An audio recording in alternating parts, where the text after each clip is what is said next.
ஸ்தோத்திரம். இன்று நமக்கு அருளப்பட்ட தேவ வார்த்தை எரேமியா 9:23.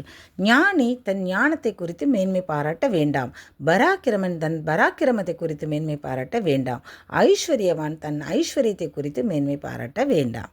இந்த வசனத்தில் கர்த்தர் நமக்கு என்ன சொல்லி தந்திருக்காங்கன்னா, ஒருவன் தான் பெற்ற ஞானத்தை குறித்து பெருமை கொள்ளவே கூடாது.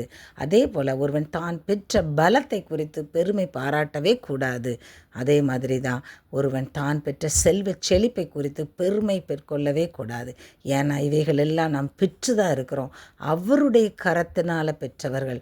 அவர் தந்த ஈவை பெற்றுக்கொண்டு அவர் தந்த ஈவை குறித்து நாம் பெருமை பாராட்ட நம்மளுக்கு எந்த உரிமையும் கிடையாது. அதனால தான் கர்த்தர் சொல்கிறாங்க, அவர் ஞானத்தை தந்தவர், பலத்தை தந்தவர், ஐஸ்வர்யத்தை தந்தவர். அதனால் அதை குறித்து நீ பெருமையே கொள்ளாதன்னு சொல்கிறாரு. ஏன்னா ஒரு மூடனை கூட அவர் ஞானமாக்க முடியும், ஒரு ஞானம் உள்ளவனை அவர் பைத்தியமாக்க அவரால் முடியும், ஒரு கோழையை வீரனாக்கவும் வீரனை வெறும் கோழையாக்கவும் அவரால் முடியும், குப்பையில் இருக்கிறவனை கொண்டு கோபுரத்தில் வைக்கிறதுக்கும் அவரால் முடியும், கோபுரத்தில் இருக்கிறவனை தரையில் தாழ்த்துறதுக்கும் அவரால் முடியும். அவர் தந்த ஈவை குறித்து நம்ம எல்லளவும் பெருமை பாராட்டவே கூடாதுன்னு சொல்லி இன்றைக்கி கர்த்தர் நமக்கு சொல்லி தராங்க. அதே மாதிரி நம்ம எதை குறித்து பெருமை பாராட்டணும்னு சொல்லி தந்திருக்காங்க.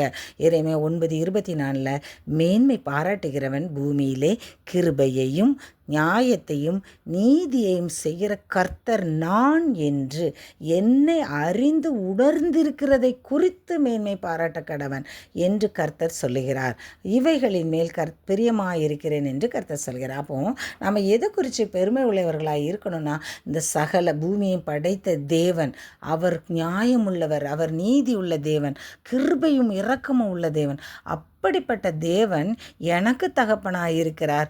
நான் அவருடைய பிள்ளையாய் இருக்கக்கூடிய தகுதி பெற்று இருக்கிறேன், அவரை உணர்ந்திருக்கிறேன், அவரை அறிந்திருக்கிறேன், அவருடைய அன்பை ருசித்து இருக்கிறேன்னு சொல்லி அதை குறித்து தான் நாம் என்ன செய்யணும், பெருமையுடையவர்களாக இருக்கணும். இந்த உலகத்தில் உள்ள அத்தனை ஜனங்களுக்கு மத்தியில் நான் அவருடைய பிள்ளையாய் அவரை அறிந்து உணர்ந்திருக்கிறேன்னு சொல்வது தான் நமக்கு பெருமைன்னு சொல்லி கர்த்தர் நமக்கு இன்றைக்கி சொல்லித்தராங்க.